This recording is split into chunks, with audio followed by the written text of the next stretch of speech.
Welcome to the Betty Rocker Show, the place to be to nourish your mind, love your body, and rock your life. What's up, rock stars? Coach Betty Rocker here. Thanks so much for spending some time with me today. So last time we talked, we went in depth about one of the important indicators of our strength, which is of course grip strength. And just to recap, grip strength is really important because it's a good indicator of our overall strength. So it's a good one to use to kind of gauge where you're at. Now, last time we talked, I went over 5 ways to test your grip strength, and what we looked at were squeezing a home bathroom scale to see how many pounds of pressure you can grip, using a dynamometer device, which measures your grip strength, hanging from a bar and timing yourself, doing a farmer's carry with weights at your sides as you walk, and picking up weights by the heads using a pinch grab. So those were all of our tests. And the reason it's a great idea to check in on it periodically and why we should care about it is just because of the associated risk factors that are related to poor grip strength, which are literally everything from increased risk of bone breaks to poor immune health, lower cognitive function, and so much more. And as we age, hormones like estrogen, progesterone, and testosterone start to decline.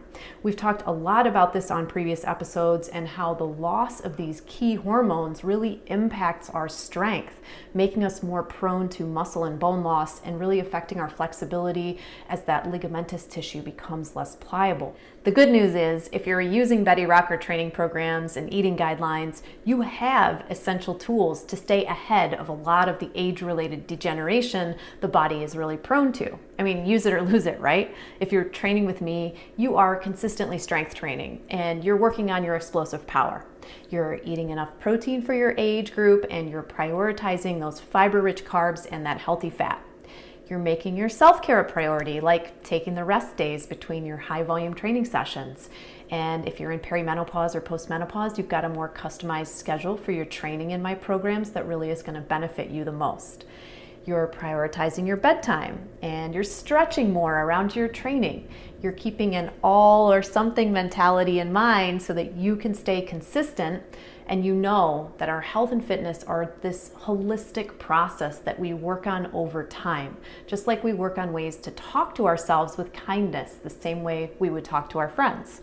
And really making friends with yourself and speaking to yourself with kindness is one of the best things you can do for yourself and your health. Sometimes it's really helpful to think about the little version of you and remember that when you speak to yourself, you're also speaking to her. I know you have a lot of love to give, so give that love to yourself too. And remember why you're showing up to do the stuff I talk about. Like, we got to be exercising and caring about our food for more than just that hot bod, right? I mean, you can still have that too, but it goes deeper. Right? These days when I train, I think about the person who I'll be in 30 years, and I want to really set her up for success. Everything I do now is going to help with that. I want to hold on to strong bones and have the muscle in my body to be able to move and hike and enjoy life. And I want to stay as flexible as I can.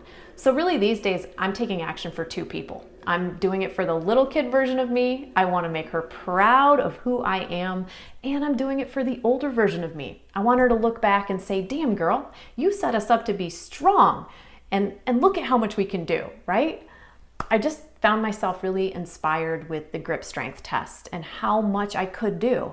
And you might think, oh, come on, Betty Rocker, you're a trainer. Of course, that was easy for you. And normally you'd be right. But I did have a bad fall about 6 months ago now, and I dislocated my elbow. And ever since then, I have been slowly and methodically rebuilding my strength around that joint. It's crazy, but it just changed how I was able to do all kinds of exercises, and I had to really take it slow as I came back after that injury. And I was just so glad to have that muscle and strength that I had built before to draw on. And I was definitely thanking my past self for all her hard work, let me tell you. So anyway, after I was sort of checking in on my strength with the grip strength test, it got me thinking about the other things we want to check in with ourselves on periodically when it comes to our strength and our mobility. Because we also want to have strong legs, a strong core, good flexibility, and a solid ability to balance as we age. One popular test you may see online that really targets all of those things is the sit to stand or sit to rise test. A study published in the European Journal of Preventive Cardiology assessed over 2,000 adults over 50 years old performing this test, and they found that those with lower scores had higher mortality rates from any cause, and people with higher scores had longer survival rates. Now, this test really sizes up the strength in our glutes, our hamstrings, inner and outer thigh muscles, plus our mobility, our balance, and our coordination and our core. So you can do this one right now if you want to. And if you're watching the video version of this podcast on the show notes page on my blog or on my YouTube channel, you can see a demonstration. But you can also just listen along because I'll explain it. There are two parts to this test. One is the sitting down and the second is the standing up. We'll start out with 5 points for each part of the test for a total of 10 points. We're going to start out standing, and then we're going to sit down cross-legged on the floor, using as few points of contact with the floor as possible to bring ourselves down, meaning your hands, knees, elbows, or any other part of your body, using as few of those body parts as possible to bring yourself down to that seated position. And we start with those 5 points, and we deduct a point for every point of contact that we need to use to bring ourselves down into that seated cross-legged position. Now, part 2 of this test is to stand up from that cross-legged position, using as little support as possible from our hands, knees, elbows, or other points of contact with the floor. And once again, you start with 5 points, and you deduct a point for every point of contact you need to use to help you stand up.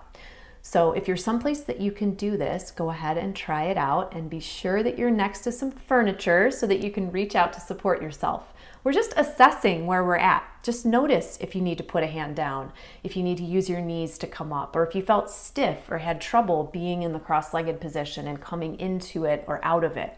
How did you do? Now you're going to take your points from each part and add them together to see where you fall on that total 1 to 10 scale. And if you needed to use some help to bring yourself up, remember that's okay. The point of the test is to just find out where we need to focus. We need a lot of flexibility in our tissue and mobility around our joints to come from a seated position to standing, or from a standing position back to seated, as the legs are bent and the tissue that crosses over the joint spaces of our hips, ankles, and knees all needs to be able to move freely. We need a lot of leg and core strength as all of those muscle groups work together to help us rise up and come down. And we need balance ability and coordination, a lot of which comes from our core strength to help us in that in-between phase, right, of the stand or the sit. Now, if you found that you struggled with this one, that is totally normal. It just may be that you need to work on your flexibility a little more and just maybe start stretching around your workouts more consistently. As we age, we lose our collagen and our elastin and the things that help us be more limber.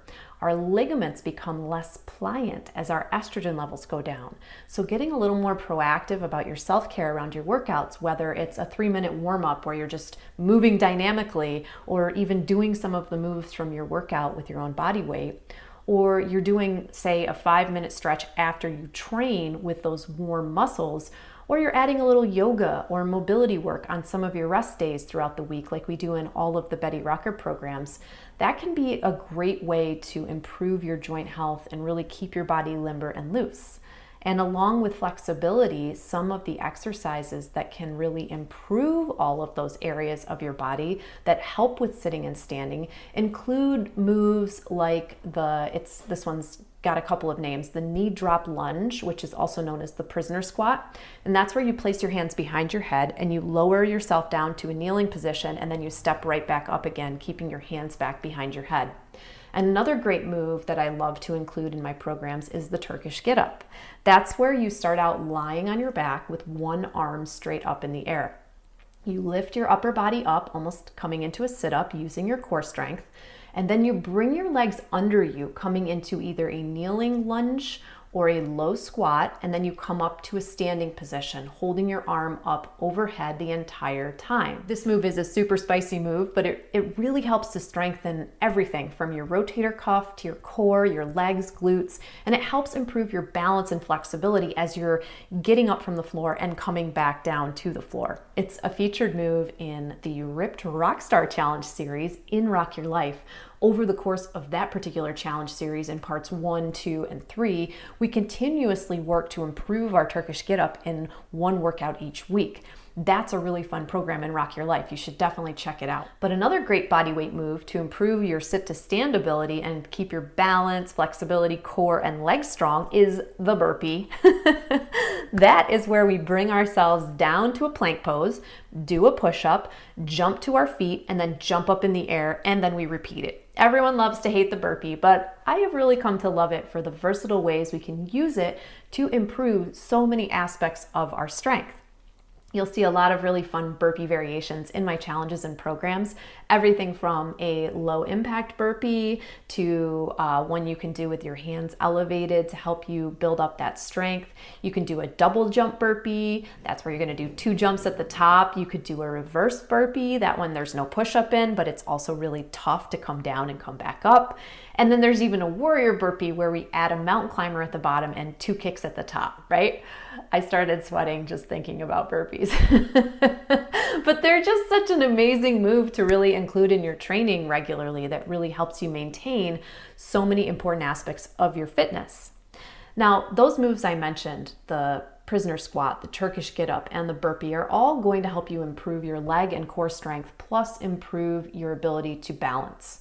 And they will all help you with that sit to stand test, which isn't really why we're training, but it's a fun way to test yourself to make sure you're staying on top of important aspects of your health.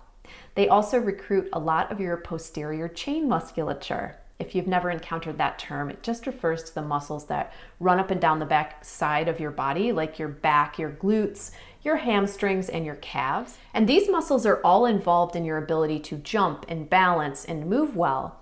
And you can find a lot of fun posterior chain specific workout videos on my blog on thebettyrocker.com. And they're also built into my Rock Your Life challenges and workout programs. And leg strength in particular is so important for us as women. We carry over half of our skeletal muscle in our lower body. So really keeping that part of our body strong is enormously important for us. And remember that muscle tissue is what determines our resting metabolic rate, aka how many calories or how much energy you're going to burn even at rest.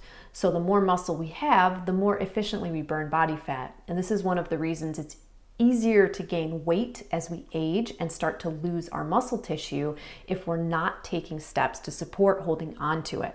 So a fun test you can try to assess your leg and core strength is a simple wall sit test. This is where you're going to brace yourself against the wall and lower yourself down so your knees are bent at a 90-degree angle and your back is flat against the wall. Then you'll just time yourself to see how long you can hold this position.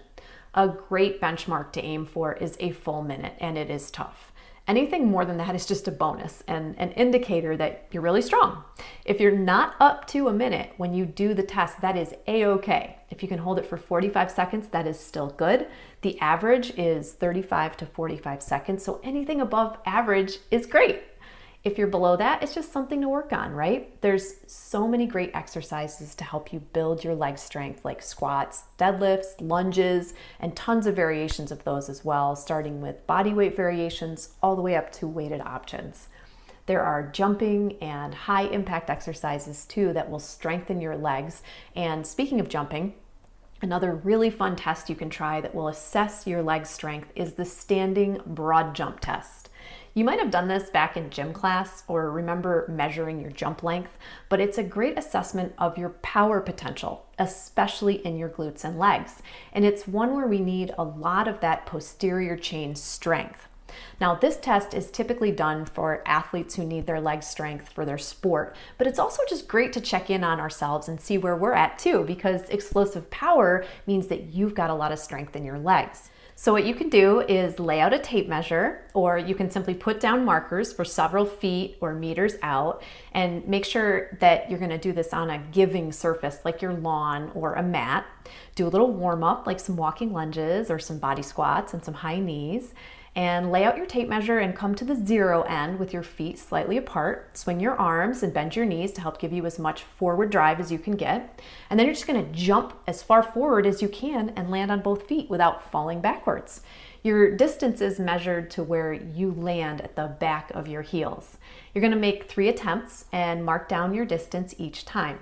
The average distance for women is 5 feet 7.5 inches to 5 feet 11 inches. Excellent is a little over 6 feet. If you're below the average, this is just an indicator to work on strengthening that posterior chain and the leg muscles in general. Some of the best ways to improve your leg and glute strength are with strength training moves. So you can do deadlifts, there are squats, there are hip thrusts, lunges, and those are all the slower resistance training leg and glute strengthening moves, which are amazing for your leg strength. But we can't forget the importance of plyometrics or explosive cardio moves for developing the fast twitch muscle fibers that really help you have the power for short, forceful contractions for moves like a broad jump. So you can also do moves like jump squats, jump switch lunges, box jumps, sprints, and of course, actually just practicing broad jumps themselves. They are such a great exercise, even when you're not measuring how far you can go. And this type of explosive leg strength and the muscles that it calls on is one of the reasons we have a lot of plyometric moves in my programs that really balance out the resistance training. We want to load the joints and then explode, which helps really improve our muscular power. Like we were saying, it boosts our bone density and it improves our cardiovascular health. Not to mention, this kind of explosive cardio really improves our ability to balance and our agility and coordination. Plus, it improves our mind-body connection and our daily functional movement. So this is why I always have it in my programs, unless they're specifically labeled low impact, like we have a whole series of low impact challenges in Rock Your Life, because some people do need to take the jumping out for different reasons, but otherwise we've got it in there because it's so beneficial.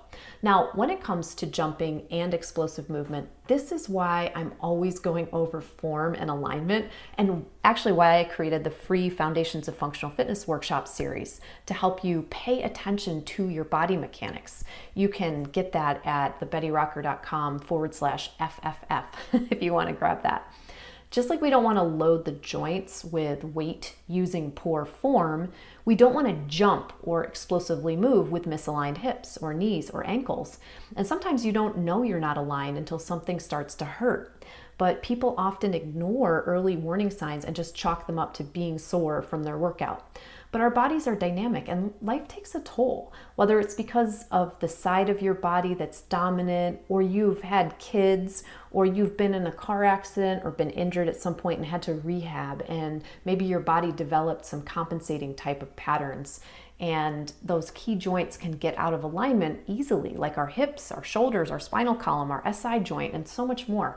And if you have the opportunity to work with a physical therapist or a movement practitioner who specializes in things like gait analysis or postural alignment or optimization, just periodically and proactively checking your form and alignment with those hands-on assessments can be really beneficial. And if in the past you've had someone give you corrective exercises and you've stopped doing them, it may be that you just need to start to bring those back into play to really help your body, because patterns tend to be stuck for a long time. It really does take a dedicated effort to get the body to move the way that we want it to. Having somebody to help you with this kind of stuff is like someone holding up a very specialized mirror to your body. And this will 100% help you avoid injury and really train safely over time. Because I would say that probably one of the most common reasons people feel hesitant about jumping and doing explosive moves as they age is because either they're worried they're going to get hurt, or because they're having achy joints or aches and pains. And when we're training, we always want to respect the body and not push it to a painful place, right? We want to listen to those cues and back off if something hurts. Now, some great ways to prevent those issues can be training on a more aligned body and staying more flexible. And these things might need a little more attention as we age, right? It might be that some hands-on care is needed from a practitioner, or we need to dial in our form a bit more in our training, or that maybe a little more stretching is needed around our workouts like we were talking about before, as that can just really help keep the tissue around your joints more pliable, help you with your mobility and your flexibility. Sometimes people ask me about cardio and peri or post-menopause because they've heard that cardio is bad for us at this time in our lives because it elevates our cortisol. This is a great question, and the answer is really important to hear if this is you. So number one, any type of workout that really taxes your body will elevate your cortisol and cause a stress response in your body. That's a really natural process, and it's why I talk about exercise being a healthy stress when we are healthy. We challenge the body against a load and it struggles, right? Then it gets stronger. Our cortisol goes up, whether we're doing a hard resistance training workout or a hard cardio workout. The thing that changes in the menopause years is that we just become more sensitive to the cortisol because of lower hormone levels. This is why all of my programs have custom training schedules for women in these life stages, because you simply need a little more recovery around your high volume training so your body can come back strong again. In our cycling years, those higher levels of hormones give us more resilience. Would we also benefit from a more balanced training schedule then too? Absolutely. We don't want to be driving ourselves into the ground at any age, but we also recover faster in our cycling years. So back to menopause and cardio. What really needs to change is the way we use cardio. So number one, we want to make sure we've got the resistance training as a foundational piece of our workout programming. And then we're adding in the explosive cardio that has so many benefits for us. A great thing about that explosive movement or plyometric training is that it's short in duration typically. So you work on it in short intervals or bursts. This way, you get all those benefits without straining yourself. And we take appropriate recovery around our high volume training, whether it's our cardio or our resistance training.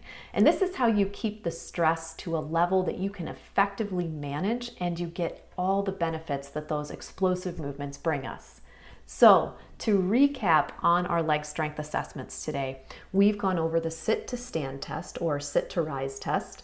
We've covered the wall sit test.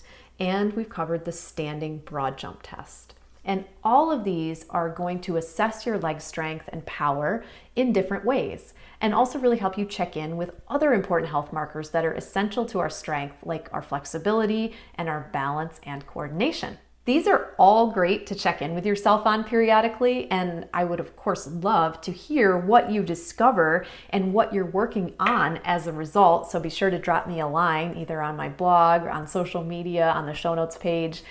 We're all works in progress, and we have our ups and downs when it comes to getting strong and staying that way. I'm no exception. I mentioned earlier that my accident really set me back and that it was great to have the grip strength test as I was getting myself back and rebuilding my strength. So it's really fun to test these things out and see where we're at and know that we can always get stronger if we do it safely, if we do it mindfully. So I really look forward to hearing from you about whatever you learn and any questions that you have. And you can get all the notes from today's episode over on the show notes page on thebettyrocker.com, which includes the transcript and links to anything I mentioned and a video version of this episode.